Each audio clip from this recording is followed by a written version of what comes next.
Hey guys, it's your girl OG Teddy B back with another video. And in this video, I'm going to show you how I got this colorful makeup look, you know what I'm saying? And if you're new to my channel, don't forget to click that subscribe button. Follow me on Instagram and Snapchat at OG Teddy B. If you've already been rocking with me, thank you so much. And let's just jump right into this tutorial. So my brows are already done and I use my MAC spiked brow pencil to do my brows. I'm taking this NC42 concealer from MAC to prime my lids. Now usually I use either a paint pot or a eyeshadow primer, but I use this and I blended it out with a beauty blender. And then after I was done with that, I set it with a Pro Set Powder from MAC. Honestly, the reason I used the concealer this time was there's no particular reason. I just said I'm gonna use a lighter concealer because I just am. It was the closest thing to me. So after that, I took the first shade from this Morphe palette, and I think this is the Morphe 35OM palette, and it was kind of like that pumpkin shade, and I started applying that into my crease. When you're applying these shades into your crease, you gotta be really careful because the first color basically sets the tone for how the whole look is gonna be. So if you're sloppy with the first shade, this is not gonna look very good. And I didn't speed this up because I wanted you guys to really see that I take my time when I blend these shadows out. And that's what I did here. You gotta take your time to blend if you want that crisp, clean look. So the second shade I took is also from that same Morphe palette. It's a slightly darker shade. So I took that with a 217 brush and applied that along the outer portion of my lash line and then curved it right back into my crease. So almost like a V shape. And then you can see me taking my time and really blending that into my crease. I also dragged it kind of towards the inner portion of my crease as well. But the purpose of this shade was really just to define the crease and really enhance the shape of my eye before adding the next shade. But you do see me taking my time as usual and really blending that product out because I didn't want it to look harsh. So I ended up switching brushes to really blend that shade into the first shade that I had used. So now I'm going into my Anastasia Beverly Hills Artist Palette and I'm taking that black shade, it's called Coal, and I'm using that black shade to really define that same area that I just used that darker color with. But I'm using a pencil brush this time around. So I'm using that dark shade to define the brown shade that I just applied there. And I'm going over the same area that I just applied that brown shade to, but I'm really blending this product out. It's important to blend. And after that, I'm starting to cut my crease. Now, my crease is pretty much defined, so it was pretty easy for me to just follow the shape of my crease naturally to really cut it. I don't recommend dragging the brush like I'm doing here. I was just being lazy, but I do recommend more so kind of pressing the product onto your crease in order for you to cut it. I did kind of let my cut crease dry down a bit because you don't want that concealer to transfer onto the top of your lid where you've already applied the first shade. So I'm taking my Red Hot x9 palette by MAC and I'm taking that shade Shadow Lady and I'm applying it on the outer portion of my lid, but not where I've applied Coal, kind of just before that portion. And I'm taking my time and I'm really blending that out. Then after that, I'm going to the second shade from that same palette called Bijou, and I'm applying that after Shadow Lady. So that's kind of more towards the center of my lid. Now it's important that you really press the product on so you can get as much of the color payoff as possible, which is what I'm doing here. So I'm pressing that pink on to really build up that color, and I'm still kind of blending it into the purple shade. I'm taking a mix of Lover in Me and Fuchsia Fury to blend those two shades, Bijou and Shadow Lady, together. So there's a really nice transition. So now I'm taking that shade there called Carnival Charm and I'm applying that on the inner portion of my lid. But as you guys can see, I'm actually leaving like a really nice line between the top of my lid and where I'm applying these shades because I'm gonna pop another color in there.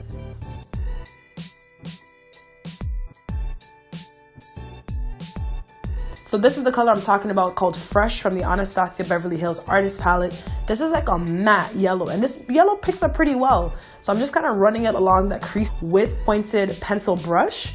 It was a perfect size. And after I do this, now you'll see me taking a definer brush with the shade Shadow Lady and applying that just above where I've just applied the yellow. So this is really gonna tie the look together, bring it all together and give you that effect. So when you're doing this, take your time because you literally have to apply this right over the yellow. But if you do not take your time, this will just end up looking sloppy. And we do not want sloppy, ladies and gentlemen. So take your time. This look honestly took me like 2 hours to film because I literally took my time because I did not want to mess it up. When you're done that, you'll probably need to apply the shades again because you'll lose the shades as you're blending. And that's what I was doing here. And once I was happy with it, I just applied these Kiss lashes off camera in the style Bustier. I'm using my MAC Natural Radiance Primer and I'm applying that to my face. I don't know why I was being extra this time around, but I normally apply this primer with my fingers, but I use this dual fiber brush because I don't know, I was just being extra. And I'm blending that into the skin. On the winter time, I'm kind of in between foundation shades. So I applied 2 different foundations. Well, it's the same type of foundation, but 2 different shades. I'm using the NARS Natural Radiant Foundation, the shade Caracas and the shade MACAO. And that's to give me that perfect skin tone because I am in between. So I did apply the Urban Decay setting spray to my brush to really help blend my foundation in. And the foundation looked gorgeous afterwards. Like, it was just flawless, absolutely flawless. And this is another thing. You really got to take your time when you're blending your foundation in because you don't want your foundation to look spotty and uneven or like it's skipping. You want it to look very seamless and you want it to look like skin. So I do take time on this step as well, as it is also very important. I'm applying my concealer and I'm using the Pro Longwear concealer in the shade NC45. I did actually add some of the Studio Fix concealer in the shade NC45 as well because I find that tone is a bit lighter than the Pro Longwear concealer, but I added that more in the kind of inner portions of my eyes. I didn't show it on camera, but I did. And then I took my beauty blender. I took my time and I definitely blended all of this out. Take your time when you're blending out your concealer. Nobody wants to see a harsh line or that line of demarcation when you're blending your concealer out. So really take your time. And what I like to do after I'm done is just take my foundation brush and go back around my concealer to blend it all out to make sure it's seamless. After that, I just set the same areas I've just highlighted and I use my MAC Pro Set Powder. So I set under my eyes, the bridge of my nose, and just kind of along my forehead area as well. I'm taking my MAC or pressed powder in the shade Deep Dark and I'm using this fluffy brush and I'm using that as a contour brush to kind of just apply under, like, you know, my cheekbones and along the bridge of my nose. And I'm applying this blush called Breath of Plum, also by MAC, with this powder brush, and just kind of applying it to the skin. So I'm stippling it onto the skin, but I'm also kind of blending it lightly into the contour as well because I want that area to be all seamless. Once I'm done that, I'm gonna go ahead and apply the Sephora black eyeliner in my waterline. You'll see me using a brush underneath my eye because I don't want to use my fingers in that area and kind of mess up my under eye.